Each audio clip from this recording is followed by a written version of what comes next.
সকল দর্শকদের সপ্তমীর শুভেচ্ছা বিগ নিউজ চ্যানেলের পক্ষ থেকে। বেনারস ঘাট থেকে সমুদ্রতল মেদিনীপুরের মনকারা মণ্ডপ মেদিনীপুর শহরে রবীন্দ্রনগর সার্বজনীন দুর্গোৎসব কমিটি এবছর পা দিল ৫৬তম বর্ষে। অভিনব থিম এবার ভাবতে হবে। মণ্ডপে ঢুকলেই মনে হবে পৌঁছে গিয়েছেন সরাসরি বেনারসের ঘাটে। খোলা আকাশের নিচে সাজানো পরিবেশ, চারিদিকে সংস্কৃতির ছোঁয়া, দর্শনার্থীদের আধ্যাত্মিক অনুভূতি দিতে আয়োজন করা হয়েছে সন্ধ্যা আরতি। সঙ্গে নিরন্তর বাজছে আবহ সঙ্গীত। প্রতিমা দর্শনের পর মণ্ডপের অপর প্রান্তে মিলবে ভিন্ন অভিজ্ঞতা, যেন সমুদ্রের তলদেশে ভেসে বেড়াচ্ছে সামুদ্রিক প্রাণী ও উদ্ভিদ। শিল্পকলা আর কল্পনার মেলবন্ধনে সাজানো এই অংশের মূল বার্তা জলদূষণ রোধে এখনই ভাবতে হবে। শিল্প, সৃজনশীলতা আর সামাজিক বার্তার অনন্য সংমিশ্রণে ইতিমধ্যে দর্শনার্থীদের নজর কেড়েছে রবীন্দ্রনগর দুর্গোৎসব।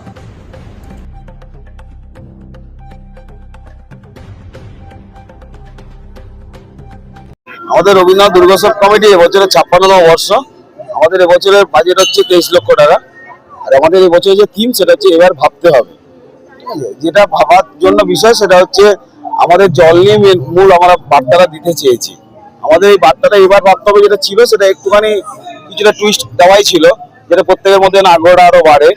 এবং আমরা মেন যে বার্তাটা দিয়েছি যে গঙ্গাকে বাঁচাতে হবে এবং নদী, গঙ্গা বলতে নদী, সমস্ত নদীকে আমরা বাঁচানোর চেষ্টা করছি। কেন না, গঙ্গার যেটা সবচেয়ে বিশেষত্ব সেটা হচ্ছে যেমন আমরা পুরাণ থেকে সমস্ত জায়গায় পাই, সেরকম কিন্তু গঙ্গার সবচেয়ে বিশেষত্ব ওর মধ্যে একটা ফাজ নামক ব্যাকটেরিয়া থাকে। যে ব্যাকটেরিয়া থাকার জন্য কিন্তু গঙ্গা জলকে বহুদিন ধরে আমরা বোতলে ঘরে রেখে দিলেও কিন্তু নষ্ট হয় না। আর এই অসাধারণ জিনিসটাকে আমাদের বাঁচানোটা খুব প্রয়োজন হয়ে পড়েছে, কারণ আমরা গঙ্গা জলে পুজো যেমন করছি আর গঙ্গাকে দূষণ আমরাই করে ফেলেছি। সেই জন্য আমাদের এই টোটাল জায়গাটা করা হয়েছে। আমরা এখানে অনেকগুলো ভালো দিক তুলে ধরছি, যেখানে আমাদের গঙ্গার ধারে যেমন উৎপত্তি শহর হয়েছে, সেরকম গঙ্গার উপরে সবচেয়ে আইকনিক দৃশ্য যে বেনারসের ঘাট, সেটা আমরা এখানে তুলে ধরেছি মানুষের কাছে।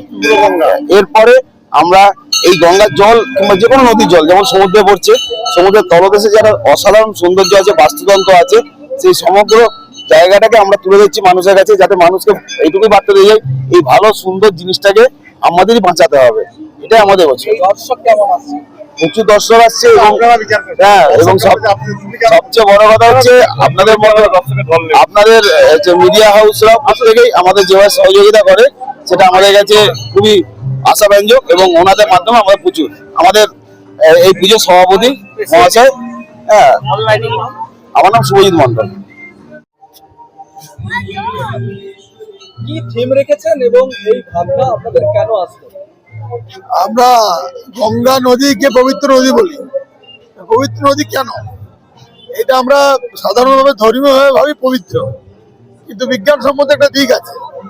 বিজ্ঞানসম্মত দিকটা সম্ভবত সেক্রেটারি বলেছে, হচ্ছে গঙ্গা নদীতে বিশেষ এক ধরনের ব্যাকটেরিয়া ফাজ পাওয়া যায়।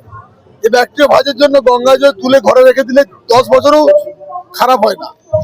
ওই বিশেষ ধরনের ব্যাকটেরিয়া ফাজ গঙ্গার যেখানে উৎপত্তি হয়, সেই উৎপত্তি হয়ে গঙ্গা দিয়ে প্রবাহিত হয় এবং তা মানুষের স্বাস্থ্যের জন্য, শরীরের জন্য ভালো। আপনারা জানেন যে এখন বহুত বিজ্ঞানের প্রতিষ্ঠাকারে গঙ্গার ওই ব্যাকটেরিয়া ফাজকে আলাদা করে ওষুধ তৈরি করার চিন্তা ভাবনা হচ্ছে এবং সেটা দিয়ে মানুষের রোগ সামনে যায় কিনা ভাবনা চিন্তা চলছে। সেই বিশেষ প্রজাতির ব্যাকটেরিয়া ফাজ গঙ্গা নদীর উপর দিকে বয়ে যাওয়ার ফলে যদি সেখানে বর্জ্য পদার্থ এসে ছেড়ে দেওয়া হয়, আদৌ ওগুলো ভবিষ্যতে বাঁচবে কিনা সেই নিয়ে আমরা চিন্তিত। সারা পৃথিবী চিন্তিত, ভারতেও চিন্তা হওয়ার কথা। আমাদের এইখানে এটা মেসেজ একটা দিতে চেয়েছি, রেগুলার বেসিসে এই গঙ্গা নদীকে একদম গঙ্গোত্রী থেকে আপ টু শেষ পর্যন্ত, ভারতবর্ষের শেষ প্রান্ত পর্যন্ত নানান জায়গায় কল কারখানা, ফ্যাক্টরির জল, খারাপ জল এসে ফেলে দেওয়া হচ্ছে। এটার থেকে যেভাবেও বিরত থাকতে হবে। আমরা স্পেশালি বেনারসটা দেখিয়েছি কেন, বেনারসে সবচেয়ে বেশি মানুষ স্নান করে, ওখানে বেশি বর্জ্য ফেলা হয়। এগুলো থেকে মানুষকে জ্ঞান দেওয়া দরকার, বোঝানো দরকার যে আমাদের পবিত্র নদী, ওর মধ্যে যা আছে তা নষ্ট করে ফেললে আমরা এই সভ্যতাকে আর টিকাতে পারবো, ইকোসিস্টেম ধ্বংস হয়ে যাবে। এই গঙ্গার জল আবার যে সমুদ্রে পড়ছে, সমুদ্রের ইকোসিস্টেম নষ্ট করছে। টোটাল ইকোসিস্টেম যাতে নষ্ট না করে রক্ষা করা যায়, সেটারই মানুষের কাছে আমাদের আবেদন। গঙ্গা পবিত্র নদীকে, পবিত্র জলকে, যা বিজ্ঞানসম্মত স্বাস্থ্যের জন্য ভালো, মানুষের জীবনের জন্য ভালো, জলের অপর নাম জীবন, সেই মেসেজটা দিতে চেয়েছি। মদন মোহন মাইতি।